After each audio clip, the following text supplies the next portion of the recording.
Daley, who is in the middle, is a social activist. I know it's a small room, but social activist, entrepreneur, and foster parent. He has over 2 decades of experience in message development, communication strategy, and public policy, including a communications director and spokesperson for then Senator Hillary Clinton's 2008 presidential campaign. He has worked with more than 30 members of Congress, numerous governors, and other elected officials. He is the founder of One Iowa, the state's largest LGBTQ plus equality organization, and thefosterparent.com, a national platform to connect interested families with foster organizations. His book is Safe, and that's the topic today, his book, a memoir of fatherhood, foster care, and risks we take for family. Antonia is a Peabody and Emmy award-winning journalist at NBC News reporting on politics and civil rights. And she is the co-host of the hit podcast South Lake and Grapevine. She graduated magna cum laude from Harvard University, where she received prizes for her investigative research on race, mass incarceration, and the history of psychiatry. Her new book is Madness, Race and Insanity in a Jim Crow Asylum, and that's today's topic today as well. Edwin Raymond, a 15-year veteran of the New York Police Department. I grew up in New York, so I'm kind of is one of the nation's leading voices on criminal justice reform. He has received numerous accolades, including a Commanding Officer's Award for Exceptional Duty, an NAACP Courage and Leadership Award, and an International Documentary Association's Courage Under Fire Award, and a Doc Star of the Month Award. His new book is an Inconvenient Cop, which we're going to discuss today. Welcome to the 2024 Festival of Books. We want to thank, the festival wants to thank organizers such as Clearview Business Solutions and Mesh Clark and Rothschild for sponsoring this location, and TCI Wealth Advisors Inc. and the Friends of the Festival for sponsoring the upcoming discussion. The panel will end in 1 hour. We'll have 15 to 20 minutes at the end for Q&A. And I talked to you earlier about the bookstore, so I won't go through that. It's the sales and signing area at U of A bookstore tent on the mall. Please stop by there so you can buy books and go to Antonia first. Please silence your phones. And in case you don't know, the name of this panel is it says here heavy lifting for social reform. But I think we had a different panel name in the, online, but that's okay. So my first question is going to be about the book Safe. Could you have used more social worker visits and assistance with your 2 infants? Probably not, to be honest with you. Oh, really? Well, so in Los Angeles, where my husband and I fostered, we went through, you can work directly with the county, or you can work with one of the nonprofit foster family agencies that contracts with the county. So we worked with one of the nonprofits. So the way that and the reason we did that is you actually get extra hand holding. So the county social worker comes once a month. But for us, because we had the nonprofit as well, they came weekly for the first, I think, 3 months, and then every other week after that. So it was a lot of visits, actually, it felt. But for me, we were like, 2, at the time, 40-year-old, gay guys in LA who went from like Equinox and making our own smoothies to like 2 babies in 3 hours. And we were a bit of the squeaky wheel. We needed some coaching and some help, and so I felt like we were well taken care of on that. What would you have done differently in this process of even deciding to foster? I I'm thrilled with our decision to foster. For those of you, I mean, I might give away a little bit of a spoiler, but you know, our story is really about, we took in 2 young boys who ultimately, you know, it goes on as whether or not they're gonna stay with us or reunify. I think when you enter the system, we were hoping to adopt from foster care, and when you enter, you thinking with that in mind, you kind of lose sight of the fact that the very nature of adoption begins with loss, right? A child has to lose a family in order to gain a family. And so for us to have that shiny moment in the courtroom with the balloons and the judge and the signing and all that stuff, this kid has to endure something else first. And I think that was a little bit lost to us and something that became very clear in our training. So I appreciate like the training for sort of informing us to that, you know, as we started the process. Well, the reason I asked that book is because you had a rough time there in the beginning, and you had social workers that may or may not have been optimal for you being newbies, because you were new parents and new to the system, and they were infants. So, so that's why I asked that question. So what would you have done to sort of, now that you have hindsight, what would you have done? Would it have been more documentation, more training? What would you have done? You know, I think with us, you know, because we were so new at it and the system is so massive. I mean, I didn't realize going in that there was entire judicial systems created just for families, and there should be, but I didn't realize that that's how it worked. And then all of the different layers of bureaucracy that go into it, but also what information is available to us, right? Like, so if when the child arrives in our house, just because we're caring for someone's kids doesn't mean we have courtside seats to their life. Like, how much do we get to find out about the parent's life and the background, and you know, so we can anticipate, you know, what happened to this kid so that we get them the right care, and then like where's that fine line between being able to provide the best care for the kid without overstepping your knowledge of what's going on with the parent and what they have to do to reunify, and there's different, you know, it's a fine line, and it was a difficult balance for me, and I'm very much like you know, I don't live in the gray well. I want to know certainty, and so I lived with a lot of anxiety for a very long period of time, trying to figure out what was going to happen. So you talked a little bit about the systems, multiple systems that were involved in your journey with getting these children. And how do you feel about these systems? Do you think they're fixable, or do you think they're fine the way they are, or what do you feel about this? They're not fine the way they are. Okay. There's no question about that. It is, I think there were some very well-intentioned and well-meaning and really some excellent people involved. I want to preface my statement with that, but I mean, this is a system that you see a tremendous over-representation of children of color in the system, and that needs to be addressed. I mean, I think that it is, Black children in particular are twice as likely, you know, disproportionately represented 2 times, where Indigenous are the same, you know, depending upon where you live in the country. Latinx children are also overrepresented in the system, and these are things that we need to address. They need to do a better job at it, but also just fundamental things when it comes to issues of poverty and class and other things that are involved in the system. It doesn't make sense, and part of the reason I wrote this book is, or really the reason I wrote this book is because there are a lot of people that I hope will read it that are going to get asked by somebody running for office, right? It's a time to think for us now, you know, for their vote, and I want them to be able to say, well, what are you doing about foster care? Because the kids in the system have no voice. You know, by and large, they come from poor homes. Their parents aren't, you know, activists in their community. They're not well known by, you know, their elected officials. They're not writing big checks like corporations and those sort of things. They have no one advocating on their behalf. And I think it is incumbent upon all of us to step up and be their voices. We don't need to know what that policy solution is, but there are people out there who do know it. And we need to give them the politicians the wherewithal to be able to do it, you know, the political capital to make this change. So, anything else you want to share with us, or does that cover it? I think so.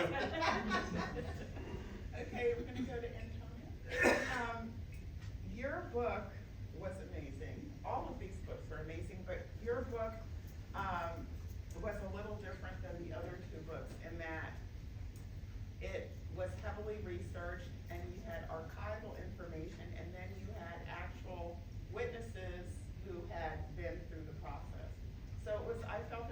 very unique way to tell a story.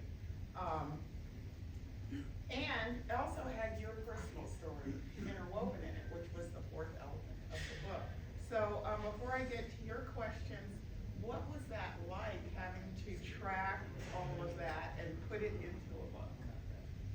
Well, it was a 10-year journey. So I started Madness when I was just 19 years old in college.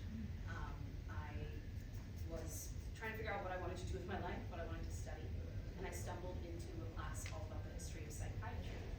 And I fell in love. I became kind of obsessed with learning about the development of modern psychology and psychiatry, the doctors who had established all these important concepts and hospitals that we're all very familiar with. But there was one thing nagging me that first year, was that there were almost no people of color represented at all. We were learning about the history of psychiatry entirely from the perspective of white Europeans and white Americans. And I knew that that wasn't accurate for one very personal reason. I come from a family with a very long history of mental trauma.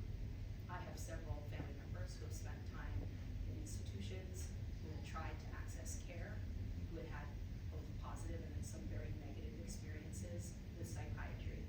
And so I knew Black patients, Black doctors, Black nurses were present. They were part of the story. They were even part of experiments and research in the early decades. And we just weren't talking about that. So I went looking for it. And this came from, I think, a very personal place. It might have looked like an academic project at first, but there was that personal heart and I think pain too woven into all of that. And so at first I thought, okay, this will be my senior thesis. In a way, this will be my gift to my university, so they change the curriculum and get this right going forward. And that happened, so that was nice. But I then realized I was still obsessed with it, and there was more to learn. And I had, over the course of the first few years, from about 19 to 21 or so, grown so close to people in this community where this book takes place. This hospital at the Center of Madness, Crownsville, was built in the heart of the woods of a forest in Anne Arundel County, Maryland, right outside of Annapolis. And on a cold day in 1911, white leaders in the state marched a group of initially 12 Black men into the woods and forced them to build a hospital themselves.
told it in just a straight line?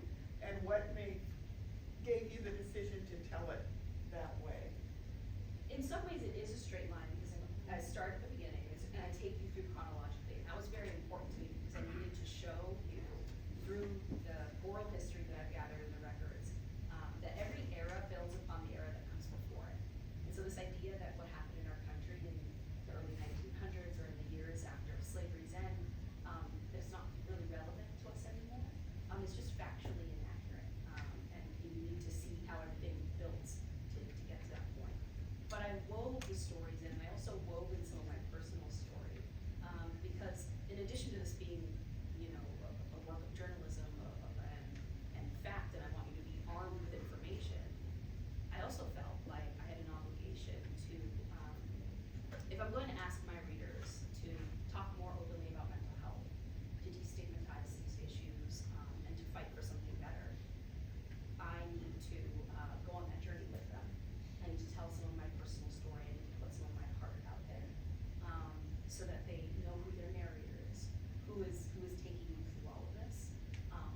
You should know I didn't just stumble upon this story. It came from that personal place that I mentioned. And so I structured the book to reflect that, and you'll feel that. You'll go between sections that really look at hospital records that expose abuses, or look at experiments or therapies done to patients. And then you'll get into deeply personal parts of patients' lives, what it was like for them in their upbringing in Annapolis, a larger story about you know, the struggles between black and white neighborhoods in a city like Annapolis. And at one point, the book will even take you to Vietnam, and you'll meet a patient who comes back from the war forever changed, and mentally suffering because he's fought for democracy abroad, but he's come home and he's found there isn't much democracy for him, and he lands at a place like Brownsville. So I felt like all of that texture was important to give you really the soul of the book and the full story. That, your last comment about that patient leads me to a question.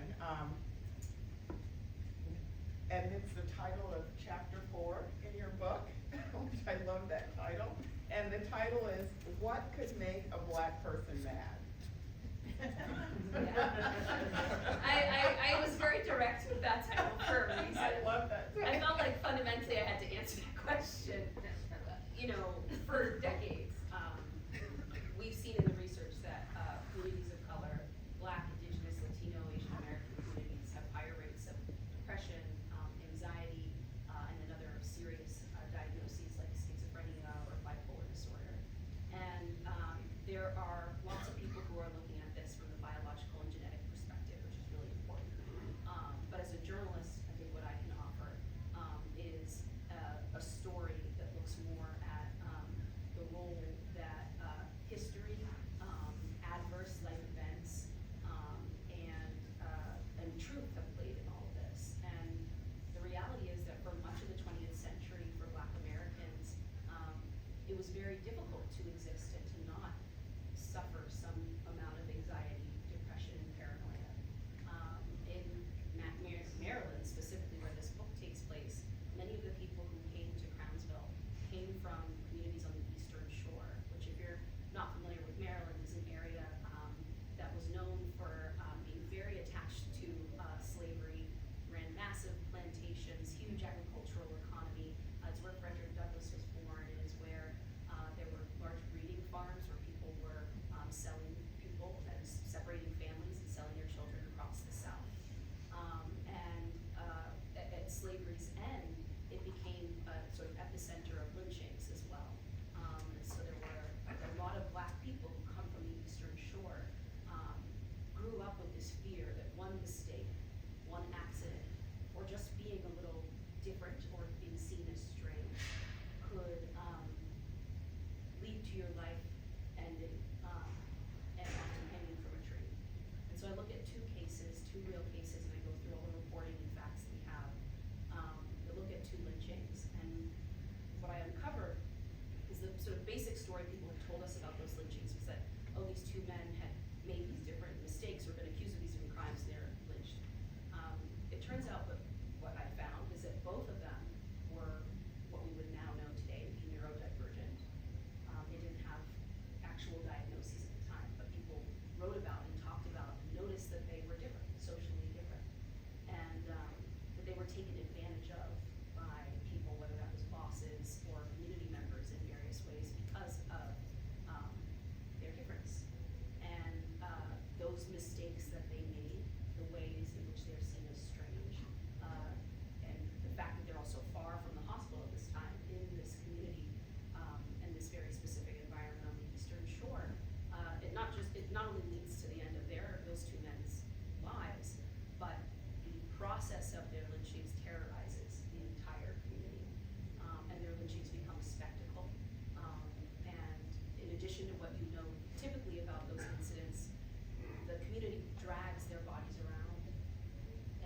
expose their body parts on the porches of Black community members' homes in order to torture them psychologically. And I felt like it was important to take you a bit of another step further into what that history was about, and to show you really the psychological terror movement that was such an important part of the social fabric for many communities here in America for decades. That I kind of asked you then, are you so surprised that these are the same neighborhoods from which so many of the patients came? That people were reporting things like they were having nightmares, they couldn't sleep, and they were terrified. How could you see those things and not be, is really the question that that chapter asks. And that was my next question. So this is kind of weird. So every time it leads into the next question. So I know you said that you didn't write this book as, you know, from a mental health or even a biological health point of view, but can you talk a little bit more about because you do talk about, even though you didn't write it from that point of view, you do list these things in your book. Yeah. So can you share some of that with us, the mental health, elaborate, you've already shared some, can you elaborate a little bit more about the mental and health impacts of psychological terrorism on Black people? Absolutely. And to clarify too, I look at a lot of the research and the science here, and I spend a lot of time talking to doctors, therapists, psychologists in the book. But it's important that you know I'm not a doctor, and this is not a self-help book where you're supposed to read it and diagnose yourself or someone that you know. It is a book that looks at the way in which our history and culture impact mental health and health outcomes. And so, I mean, there are a few facts that I'd like to give people so that they understand even our current moment. The first is that doctors have found that when Black children present at emergency rooms to this day looking for help, and even very directly explaining that they are suicidal, they are unwell, and they come to the emergency room for that reason, less than 50% of them are able to connect to ongoing care. So that means they've gone in front of doctors, they've gone to an emergency room and said I need help, but no one gives them a follow-up appointment, no one gives them a therapist, no one puts them on medication, no one takes them to a clinic. And that's right now. There are a whole number, there's a network of Black psychiatrists and doctors working with kids in cities like Philadelphia, tracking ways in which experiences of discrimination impact their self-worth and their mental health. What they found is that for kids in Philadelphia, on average, these are minors, they're experiencing 5 incidents a day of implicit or explicit racism and bias. And that they can see in their clinical work with these children that is leading them to feel worse and worse about themselves, to not understand their place in the world. And the flip side of that, there's research showing that those same populations of children, Black children, Asian children, Hispanic children, Native American children, that when they are given resources, support, and teachings about their heritage and history, when they're told that they matter, that they are a crucial part of this country, that they're part of the social fabric here, that education, those social experiences have become a protective factor. So they help prevent those children, those populations from ever experiencing mental illness in the first place. So if you talk to doctors, what they'll tell you is that racism has a very obvious and immediate impact on people's health outcomes. It changes everything from your diet and exercise and your hormone levels to what you may be diagnosed with mentally or psychologically later in your life. And that the solutions to these things are actually not rocket science. It's basic support for things like good schools and parks and safe places. It's building trusting relationships with kids so they feel like they have aunts, uncles, mentors who would help them if they ever felt very low. That far too many of our kids coming out of the pandemic, of all racial backgrounds, by the way, not just Black children, they are reporting that they don't have those things, that they're very, very lonely, that they have to have school, home, cell phone. They don't have a whole lot of people who they would tell if they ever felt really low. And that is something that it's frightening to recognize that, I think, coming out of the pandemic. But I think the very positive thing is that every single person in this room could become one of those people for a child tomorrow. You could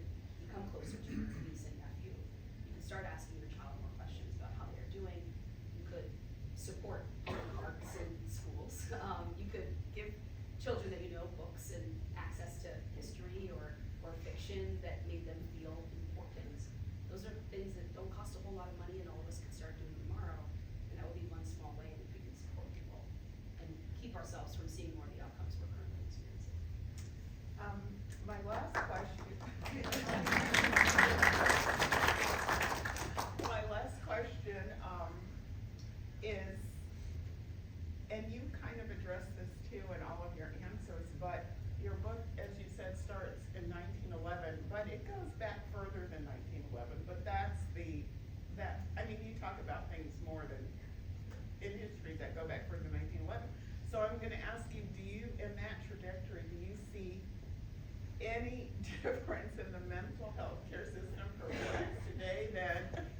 Well, there's definitely some differences. So you're right. I mean, the book goes back to slavery, and things are a whole lot different.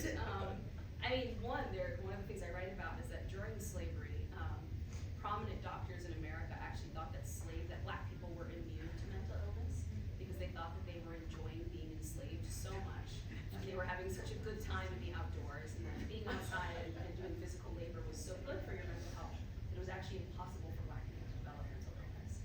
And then, when slavery ended, and they started to notice that many black communities, they were suffering and struggling in the years after slavery, they developed this hypothesis that, see, emancipation was a mistake. They can't handle the responsibility of being free.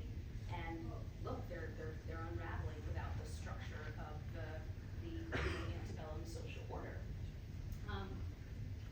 A lot of that is gone. Obviously, we're in a different place now. Do you really believe a lot? People still say those things to me today. Well, here's what I'll So tell I'm you. just saying, I don't know if a lot of that's Well, gone. here's what I'll tell you when you talk to doctors that they're seeing, right? I mean, I think many people here are probably familiar with the fact that surveys continue to show that medical students think that black people feel less pain. They need less pain medication. That they're less likely to listen to black women who are concerned about certain symptoms while they're going through childbirth. And then you can see how these things are directly and negatively impacting black communities.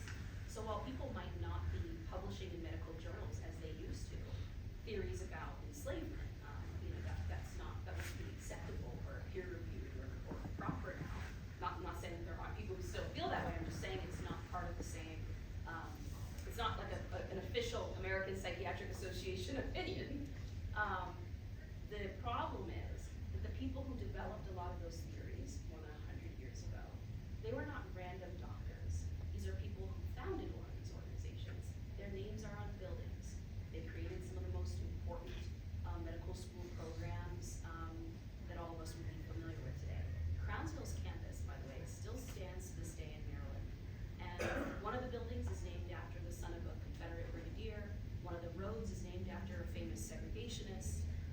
One of the members of the former sort of board of overseers of the hospital that was supposed to be dedicated to the black community was someone who had worked on the first ever apartheid ordinance drafted in the 1900s, the prototype to redline communities all over the United States.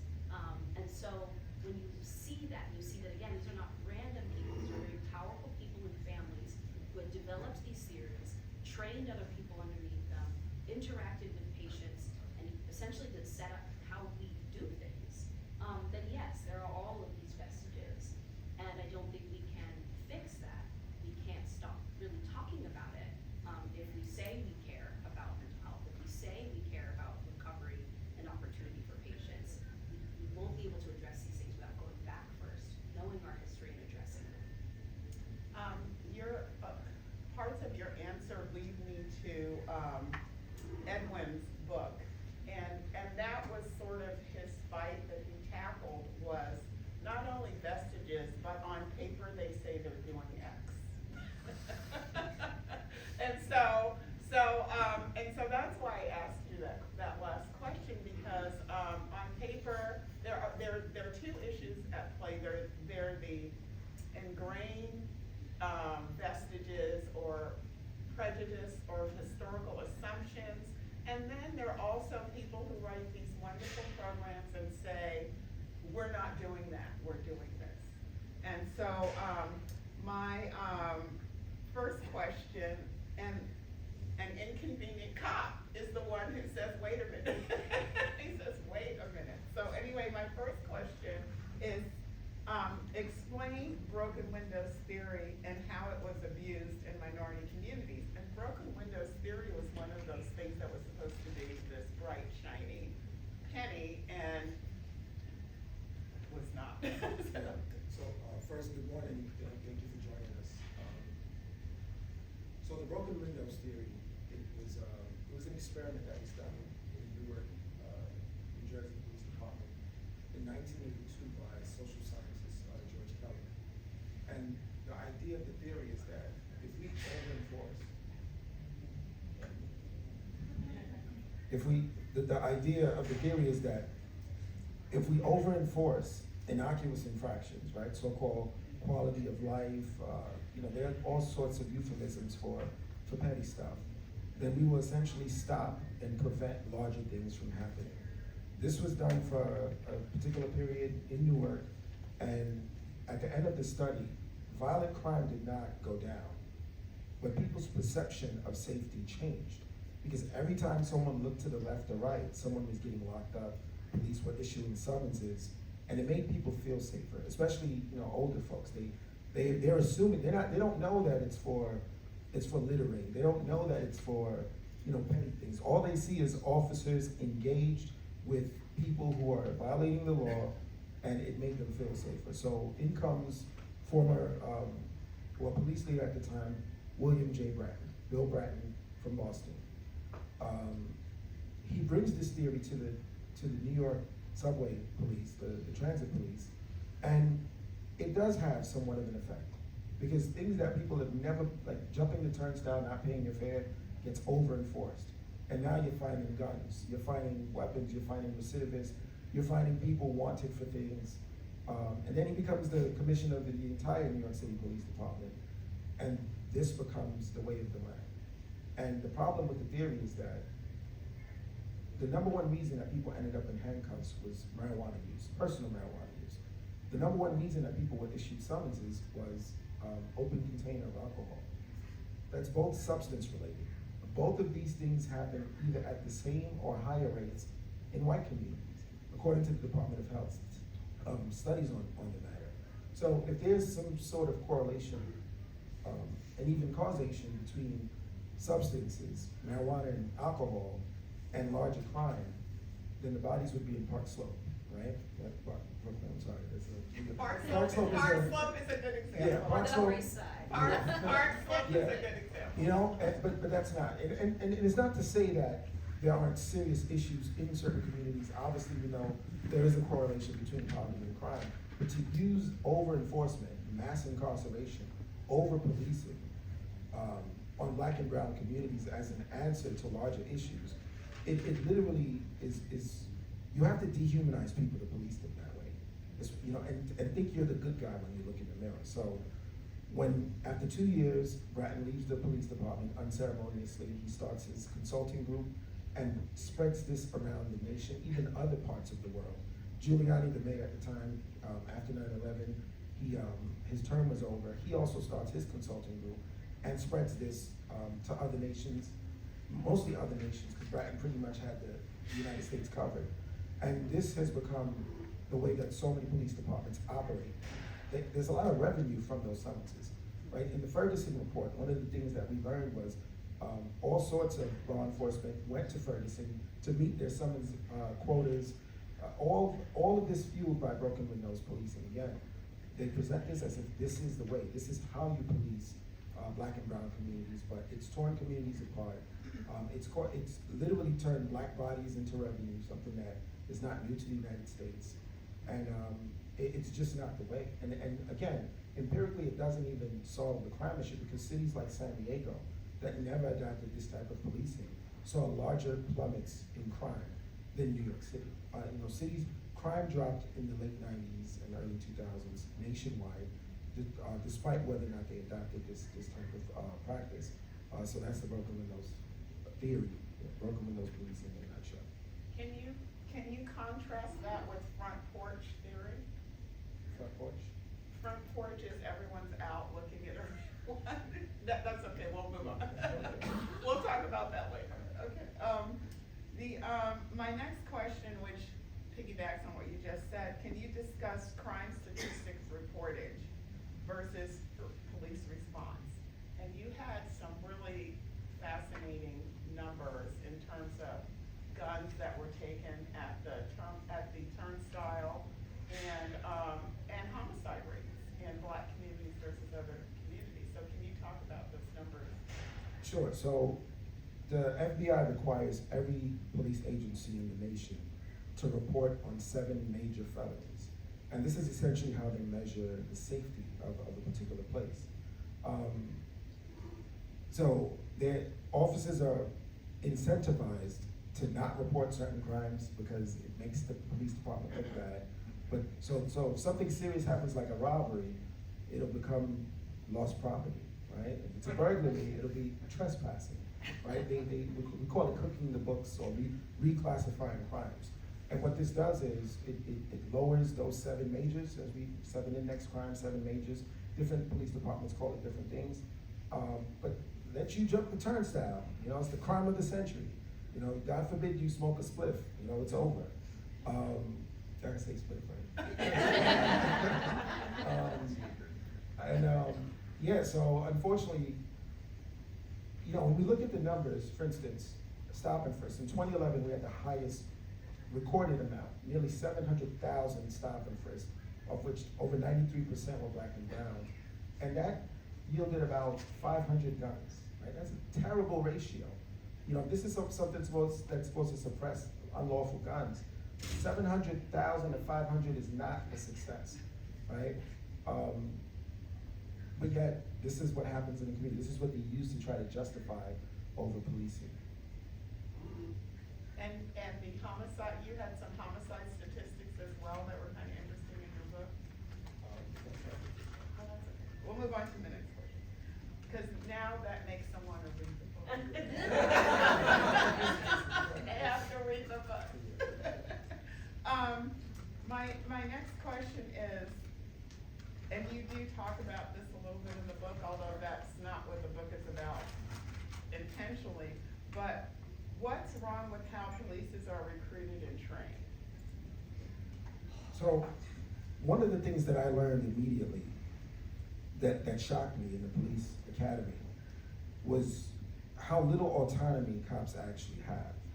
You're following orders. You know, your ability to make your own decisions out there, it's not what people think. So, while we have issues with recruitment and training, the true change, you know, this is something I've been shouting for 8 years. It starts with the upper echelon, the people who set the incentives. People respond to incentives. You change what's incentivized, you will change the behavior. It's you know, common sense almost. So while implicit bias is something that's missing from a lot of training, it's starting to come now, but that's something that was never in the police. And I did the police academy at 22 years old, 2008. There was no mention of implicit bias, very little on race. The training on race was terrible. It was, don't be a racist. All right, moving on. Right? It was terrible, you know. We had to watch the movie Crash. That was the training. We all had to watch the movie Crash. And I'll never forget, right? A sergeant, there was a particular scene where a Black married couple was pulled over and the woman was pretty much sexually assaulted by the officer in the way that he searched her. And they were in violation of the law at the time. And I'll never forget the sergeant saying, you know, he stopped them because they were Black, right? But how could he have stopped them legally? Even, you know, if he wanted to stop them, what could he have done to stop them legally? And this is the first time we were trained, especially on broken windows, just wait for a failure to signal. Just check out the tail light. Just look for any reason to make this. It's called a pretextual stop. You're stopping for the signal. You're stopping for the lane switch on paper, but in reality, you're stopping because you think these people are suspicious. Philando Castile comes to mind. If I'm not mistaken, it was a tail light or a signal, and then it led to the man losing his life. So these stops, Sandra Bland. I mean, I can go on and on. These innocuous stops often lead to the viral videos that we've seen around the nation. Thank you. Anything else you'd like to share? If not, we can go to the Q&A early, so we can get you out early. We can go 5 minutes early. I started early, so. No, he started talking. You ready for Q&A? Okay, yes. Yeah, I wanted to ask Mark, did you have a CASA, a court specialized? We did not in our case. I wish we had, but we did not. Is that available in your, where you live? It is available where we are, and actually California is one of the states, there are 14 states, I believe, that do not mandate that children have attorneys in court. So in some states, when a child goes into court, think of a, teenage girl who's been abused, sexually abused by a parent or an uncle or someone, they may be sitting in the courtroom next to them and this child has no representation. In some states, they do allow them to have CASAs though, and in our state, it is available as well, but we just didn't have one in our case.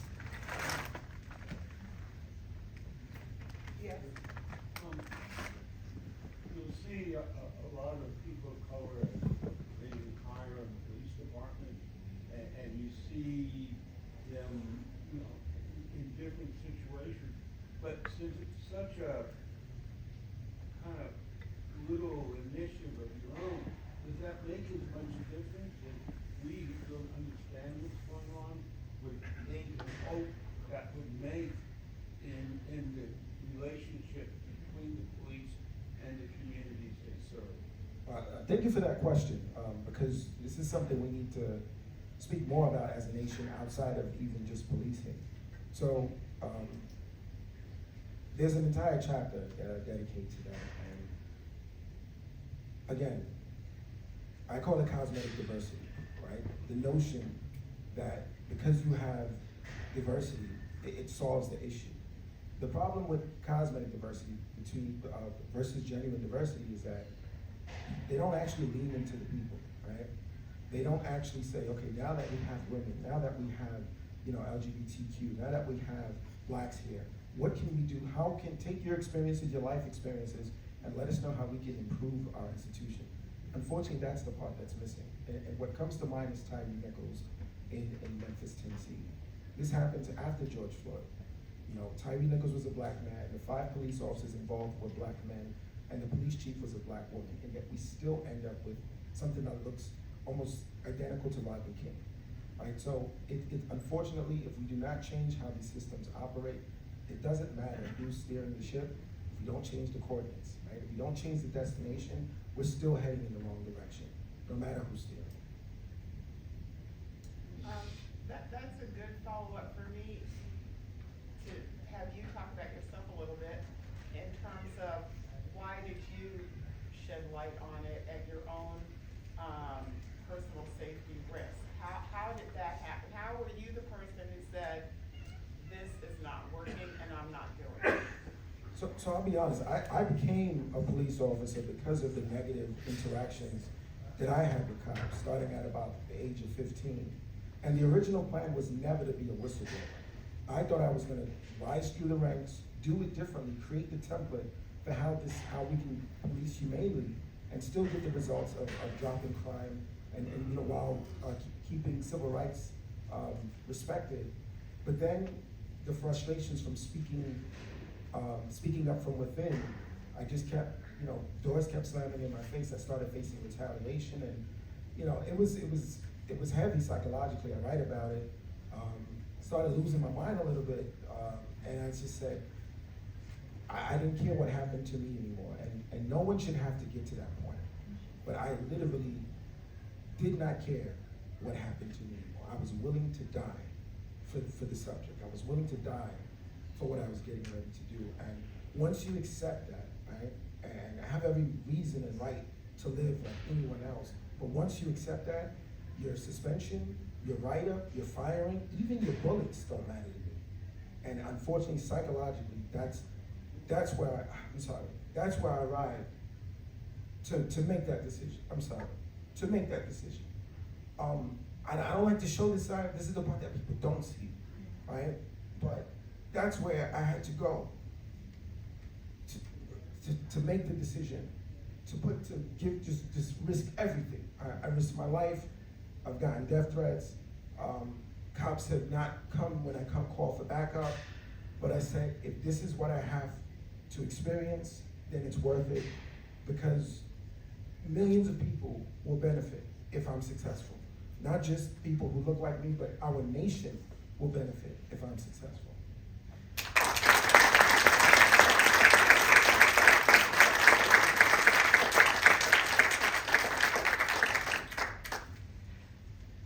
So I have to admit to, I have a real bias against police. I have an interracial family. My husband and I, back in the 70s, early 80s, were pulled over all the time. As soon as they identified, looked in the car and saw the two of us together. We had to have the talk with our boys. So I listen to you and I think, is there any hope? I mean, I see you putting yourself on the line, but this just perpetuates. We know how police force started originally. It came out of people chasing slaves who run away. I feel so hopeless. Is there hope? There's absolutely hope. You know, I wouldn't, like, I'm glad, if I didn't go through the 15 years of the NYPD, I probably would be right there with you. One of the blessings in becoming a whistleblower that I never prepared for, I was ready for whatever, negative. One of the positive things that occurred was officers all around the country started reaching out, saying, I'll never have the courage probably to do what you're doing, but thank you, because you speak for me. Even around the nation, around the world, you know, the UK, South Africa, Gothenburg, Sweden. And what I found in common is all of those places had contracted William Bratton for his services, right? Which is crazy, but there's definitely hope. And I can't telegraph all my punches, but stay tuned. I'm working on something huge. Like I left policing to have a national platform to do something. I call it the justice-minded. There are officers all around the nation who can see the detriments despite being employed by the system. They're ready to do something, but they need a much better safety net, right? Psychologically, where I arrived to speak out, most people will never get there, and they shouldn't have to. But it is up to us as a society to provide the safety for whistleblowers and those who want to speak out. But they are there in numbers that you would never imagine. Stay tuned, I promise you, stay tuned. I'll be watching. I'd like to follow up on that hope question before I take another question from the audience. One of the, you know, you really don't, none of you really brag on yourselves enough, so I'm trying to pull it out of you, but one of the things, maybe the major thing you did in being successful in this endeavor, and probably why you're gonna be successful going forward, is you had a multi-pronged strategy. You didn't just say no, you didn't just complain. You used the press, you used the community, and what I was really fascinated by in the book is how you had all the facts together in terms of logic, reasoning, and data. And so when they would say something, you would say, wait a minute, and then it would twist them around and that would make them pause. So I just want you to, you know, explain that to the audience, that there are things that do work and they did work for you. So, yeah, I studied other whistleblowers, and from Frank Serpico to more contemporary whistleblowers. And what I found was, with Frank, thankfully the community, you know, it was so unprecedented what he did to blow the whistle on the NYPD in, I think, 1971, that everyone was shocked and everyone responded. But in more contemporary whistleblowers, they were waiting for that type of response, and it didn't come. So that's when I started meeting activists, and I said, you know what, if I can get the people that are usually protesting police to be on my side when it's time to push the button, that's something that the New York City Police Department has no game plan for. So that's what I did. I built relationships with people in the community, people who would say, not all of them, some of them was like, you seem cool, but I don't deal with cops. and some said, you know what, let's, you said what, New York Times is doing a story, let's wait for the story and see what happens, right? And there were some that contacted me afterwards and said, I never thought I'd be saying this, but there's actually maybe some hope to this thing. If I didn't know a cop like you could exist, especially being a black man. I thought once you guys join, you forget where you come from. So that strategy, it literally saved my life. Like, we were having a conversation before we started, and, you know, Antonia said it's dramatic, it's really not. It literally saved my life, just creating that community of support. Because when I got promoted to sergeant, my family finally understood what I was going through, because they saw the disgust that I was getting, because we did a press conference right after, and they saw how you were there, right? Yeah. And, I'm one of the reporters. She's one of the Yeah, I just reporters remember that she was saved actually his there. life. And, you know, the way that the other officers looked at me, they looked at me with such disgust. You know, my aunt, my cousins, my brother, they're like, you might need to leave that job. Like, I didn't know, like, we know that you're doing something they don't like, but I've never seen anyone look at you like that. You understand? I have a question. How do you display yourself, you know, in your own way after being pushed down and shoved to the side or looked at with disgust? How do you display yourself now that you found yourself and found what you want to stand up for, whether in the workplace, with your community, and in society as a whole? Yeah, thank you for that. Honestly, I'm unapologetic. You know, I know what I know, and I'm still dialectical. I'm willing to listen to anyone, right? Because I want to keep myself sharp, and I want to be able to educate. But being firm in who I am, and you know, being analytical, understanding these issues, being willing to risk everything, this is what allows me to walk into any room with my head high. Thank you.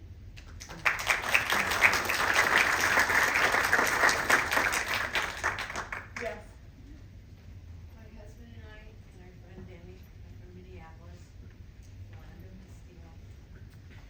George Floyd, a mile from our house. A mile from your house. Our third precinct police officers killed me. And, I mean, it was horrific. The whole thing was horrific, from beginning to end. We were ordered to stay in our houses. We stayed in our houses, but we had neighbors on every end of our block watching for vigilantes and so forth. But 201, the community that surrounds us, knew it was murder and talked about it relentlessly. What are they gonna do, what's gonna happen? We're proud of the fact, I believe I'm proud, that they were prosecuted, that they were held to a standard. But that doesn't, they burned up, you know, the riots burned our third precinct police station to the ground, and the post office, and destroyed shops, stores, everybody boarded up. We have a beautiful neighborhood, shopping mall, not shopping mall, corner, with coffee shops and a pub and this and that. Everybody was afraid. But now I'm afraid that we still have a change that we're giving a crop down here. And I tried to get in to talk to the chief of police, but nobody got back to me. Called again, nobody got back to me. Email, nobody got back to me. We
regarding policing, then I'll pass to Antonia to talk about red line. So it's in studying the nation, because I want to make, national change. Different jurisdictions operate differently, but most places are similar to New York, where the mayor appoints the head of police. That is where it's crucial. That's where we can use our votes to get the right elected official to make that right appointment. But after the appointment is made, then you need that kitchen cabinet that supports the police leadership. And then they have to create the incentives to the change, right? Because I've seen where police departments have given press conferences, but then when everyone leaves and it's just cops in the room, the real conversation happens. We need genuine, justice-minded people to rise through the ranks. We need them appointed. They exist. I promise you, I'll show you. They exist. These are the people that we need. We need the right people in the right positions and create the right incentives. And as with anything else, the change will come. We have to incentivize and support the change. Thank you. Thank you all three. The only final thing that I would add is that when a community is changed by incidents like that, as has happened so many times, and my book looks at many ways in which the civil rights movement and the protests and riots that happened in connection with that changed and affected people's mental health and their psychology. I think one of the things to remember too, which also in my opinion brings in your book, Mark, is that your police department isn't the only place where you can push for change that will have an impact on your safety and your well-being. A lot of research, like decades and decades of research, show that very strong schools make you safer, that having good parks and public spaces make you safer because kids feel good, and when kids are well and they're happy and they're healthy, they do better, and they don't end up in a place where they feel like the only way that they can show the pain they're going through is by going out into the street and making you see it and experience what they've been holding on inside. And so in addition to thinking about who my next police commissioner might be, or how do we fund this or that in relation to the police department, actually looking at some of the other aspects of public life are really important. And a lot of civil servants and doctors feel like too many people are forgetting about the importance of some of these things. We're worried about ourselves, our own jobs, our own houses, and we're worried about, safety in some of these very simplistic ways.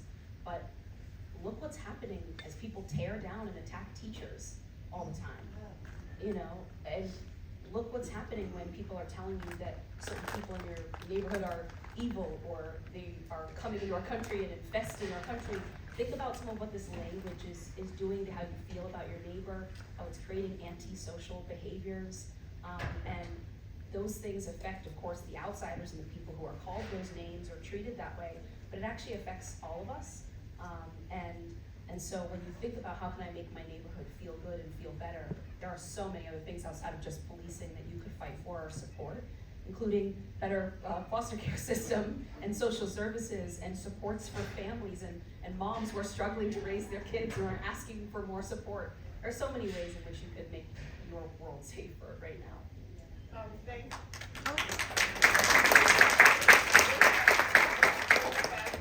In fact, why don't you just go now? Okay. And we have one more I'll be at my minute. signing table.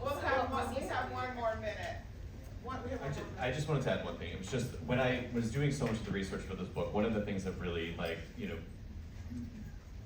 came to mind is showing it was like stuff that both of these folks were talking about. This idea that when Black women are dying in childbirth, this foster care system is where these children end up, right? In many situations, when we have seen over the last 8 years a 9% increase in women, incarcerated women, 80% of whom are moms. Where are their children? When children have been failed by every system that is out there to try to protect them, when they've been failed, they end up in a broken foster care system. And that is the most, to me, that was so disheartening, and that was really why I decided to write the book. Well, thank you.